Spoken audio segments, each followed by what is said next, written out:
And I'm living in Birmingham, and I hate it. I don't recognise the people, I don't recognise the accent, I don't recognise the house, nothing feels familiar. I don't like it. And I remember going for a walk with Bernie, and there was torrential rain, huge rain, loads of downpouring rain, like it was heavenly rain. And I was really getting beaten by the elements, and it felt kind of beautiful. And then I got a phone call from my neighbour being like, "Bab, your house is flooded." I was like, hilarious. So Birmingham floods, and there's an area of Birmingham that floods really badly, my area. And there's a street that floods particularly horrifically, my street. And there's one side of the street that's particularly off, my side. And the street goes into a dip, so there's a river here, and the street goes into a dip. And the house in the middle of the dip gets really belted by my house. So I came up towards my street, and then there was boats on it, so I was like, oh, okay. Shit, like, what do we do? They're like, can't we get the fire brigade? And they were like, what do you want them to do? Like, with the hose? Like, can't they rewind it, or can't they suck it in? Or... And they were like, it's not how it works. You just have to wait for the water to subside. With a flood, you just have to wait for the water to subside. That's all you can do. So I'm sat there waiting, and I finally get up to my house, and I see all my belongings are floating, and I've got 4.5 feet of water, because everything I'd been there a few weeks, and everything I had in boxes was just floating on the ground floor. And I was like, fucking hell, and I eventually got rid of it. And luckily, my sister told me to get house insurance, but I was like, me, sitting in my pants, house insurance, whatever, ha ha ha ha ha. I laughed in the face of house insurance, and I luckily got it because she forced me. And 3 days later, I'm like, hi, I need to claim for house insurance. And they were like, well, that's not a problem, Miss Omilan, you've been with us 3 days. And it turned out it was £37,000 worth of damage. So... funny story.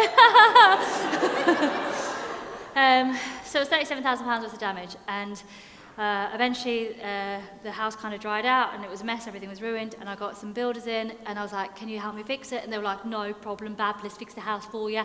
Like, how long will it take? Oh, how long is a piece of string, Bab? Very difficult. Oh, it's bad. Like, all of this needs to come off, all of this needs to, all of this needs to go, Bab, all of this needs to go.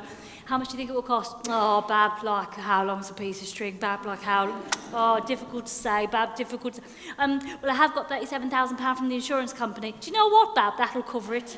That'll cover it. If you haven't got a dad, do me a favour, always sign a contract with a building contractor and make sure you pay in deposits and instalments. Do not give them £37,000 because you're a woman living on your own. You think, oh, I'm going to trust you with my money more than I trust myself. Because what happened was that 8.5 months later, they left me with no central heating, no running water, no proper plumbing. The roof wasn't on properly, all the doors weren't fixed properly. It was a fucking mess. They plastered everything, but that was it, and they left, right? And I hated the house, I hated it. And I said to myself, I want to sell it. And I tried to sell it, and it was worth less than what I paid for it. And so my sister said, let's just paint it. Let's just paint it, make it feel like a bit more like home. Let's paint it. So I was like, fine, I'll fucking paint it. So I went to B&Q, and I got bright pink masonry paint, and I came home, and I threw bright pink masonry paint on the fucking inside walls. If you haven't got a dad, masonry paint is used for outside walls, right?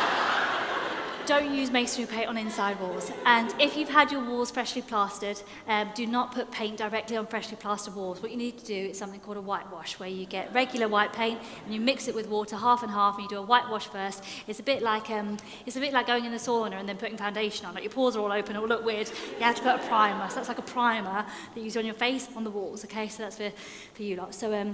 So I threw this masonry paint, and it was a mess. It was just a fucking mess. And I had a £2,000 overdraft, and I was like, right, I'll just get a painter in. I'm just going to pay for a painter.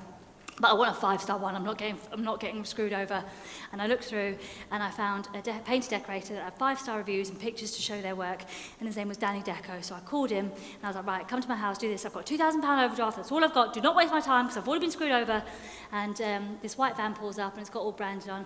And out jumps this 5-foot-tall Muslim Pakistani painter decorator. Right? He's about 23 years old. He's married with 2 kids. He's got a hat on backwards and a pencil behind his ear. And I'm like, here we fucking go. Don't waste my time. Okay, don't waste my time. £2,000 overdraft, go in the house and show me how much you can do. I want to wallpaper the bedroom, pay everything else, tell me how much you can do for the whole price, and then I want it in writing exactly what it will cost, okay? And he goes in, he goes up, he has a look round, and he comes down, and he goes, okay, madam, I can do for you whole house, 800, no problem. Now, Danny Deco is a Muslim Pakistani painter decorator, so when I do an impression of him, it will be of a Muslim Pakistani painter decorator.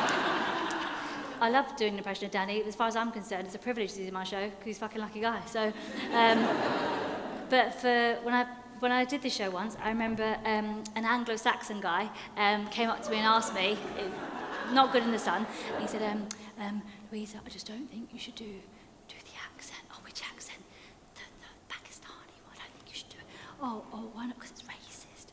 Oh, it's racist. Okay, so let's talk about that, shall we? So for many, many, many years, you had comedy where you had guys come up and do comedy, and they would use racial stereotypes, right? So you'd get racial stereotypes where they'd mock the accent, and they'd mock a Pakistani and an Indian accent. And it's phenomenal to me, that hypocrisy, that you find it easy to take the piss out of somebody that can clearly speak more than one language, because it's the only way you feel about yourself, because you can only speak one, right? So number one, that's not what's happening with the show. We're not punching down. That's not this, right? And number two, as you go, okay, so what accent would you like me to give my Muslim Pakistani pet decorator? What accent would you like me to give him?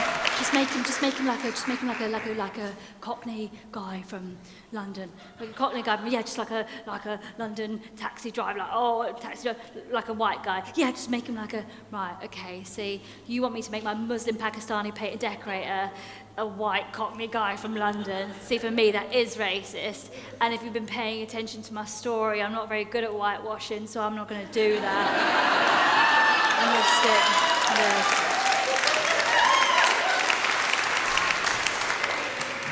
So Danny comes around, he goes to my bedroom, and I'm like sat in the bedroom, and I've got this wallpaper that reminds me of my grandma's house. It's like flock wallpaper. So I give him the wallpaper, and Danny turns around and he goes, "Oh, madam, no, I can't do this wallpaper." "What do you mean you can't do the wallpaper?" "I can't do the wallpaper. No, I can't do this wallpaper." "But you said in the quote that you could do it." "No, I can do wallpaper, but I can't do this wallpaper." "What's wrong with the wallpaper?" "Like, I got loads of rolls." "I know, but I can't do it." "But why can't you do the wallpaper?"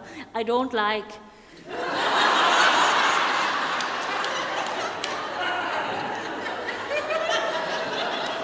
Well, you don't have to like it, do you, dickhead? You don't have to fucking like it. Why don't you just do the job that you're paid to fucking do? How about that? "Okay, madam, please, don't cry, don't cry. I will do the wallpaper for you. Just please don't tell anybody that Danny Deco did this room, okay?"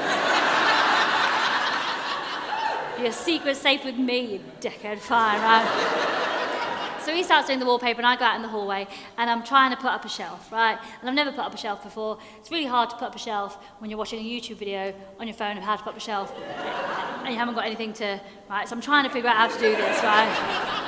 And I hear this like laughing behind me, and it's Danny Deco, and he's like, "What are you doing? You can't even do a shelf." "Yeah, thank you so much.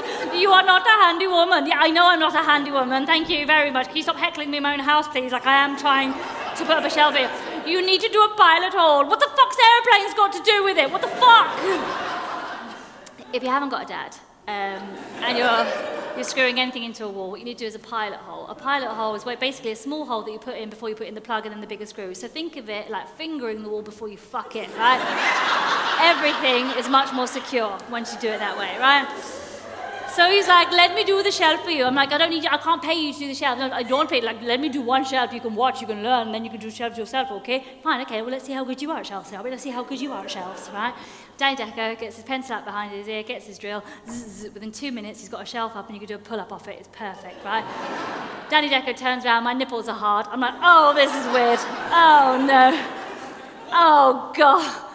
I think I'm going to have to convert. I'm in love with my Muslim Pakistani fucking painter decorator." And Danny's like, "How many shelves do you want?" "6, please, 6, right?" So Danny puts up shelves, right, and he starts coming around every day, and he's coming around all the time, and he's helping me out in my house, and it's nice to have him out and about, just round about, helping me out with the house, right, painting and decorating, and I'm going out for walks with Bernie, and I go out for walks with Bernie, and again, I'm in nature, and just thinking about things, and just how difficult life is, and reflecting on stuff, and you look at the world, and there's been loads of protests, haven't there, recently, like loads of protests, whether it's like Black Lives Matter or Me Too or Pride or these movements, and these movements are for progress, aren't they? They're movements to say, let's have some equality. We want to be seen, we want to be respected, we want to be heard, we want to be valued, we want to be considered, right? And it's movements towards progress is what's happening, to work more together, to more effectively together as a community. And all these great movements of progress were actually started by black women. So you think back where we came from, and now these movements of progress and evolution is back to where it started from. But the world just seems like it's on fire. And I'm walking with Bernie, and